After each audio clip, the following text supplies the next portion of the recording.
नवी मुंबईच्या खारघर येथील शहरी कृषी केंद्रासाठी कोकण कृषी विकास प्रतिष्ठान आणि डॉक्टर बाळासाहेब सावंत कोकण कृषी विद्यापीठ यांच्यात सामंजस्य करार करण्यात आलाय।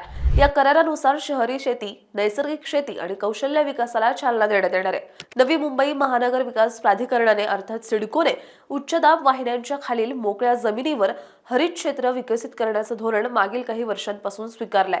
या धोरणामुळे नवी मुंबईतील पहिलं शहरी कृषी केंद्र आकाराला आलंय। या केंद्रामध्ये प्रात्यक्षिक, जनजागृती कार्यक्रम, प्रशिक्षण व क्षमता बांधणी तसंच अभ्यास दौरे असे उपक्रम राबवले जाणार आहेत। तर शहरी शेती, नैसर्गिक शेती आणि कृषी उद्योजकता यावर विशेष भर दिला जाणार आहे।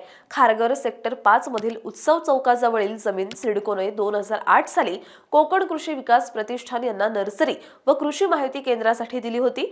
गेल्या काही वर्षात इथे विविध प्रकारच्या स्थानिक आणि इतर जातींच्या रोपांची लागवड करण्यात आली आहे। या करारामुळे मुंबई महानगर प्रदेशात शहरी कृषी उपक्रम अधिक बळकट होतील असा दावा प्रतिष्ठानकडून करण्यात आलाय। दिवसेंदिवस हवामान बदलाचं संकट अधिक गहिरं होऊ लागलंय, त्यामुळे ग्रामीण भागातील कृषी क्षेत्राला मोठा फटका बसतोय। त्यामुळे वाढती लोकसंख्या लक्षात घेऊन जगभरात शहरी कृषी धोरणांचा स्वीकार करण्यात येऊ लागलाय। महाराष्ट्रातही प्रमुख शहरात शहरी शेतीसाठी प्रोत्साहन देण्यात येत आहे।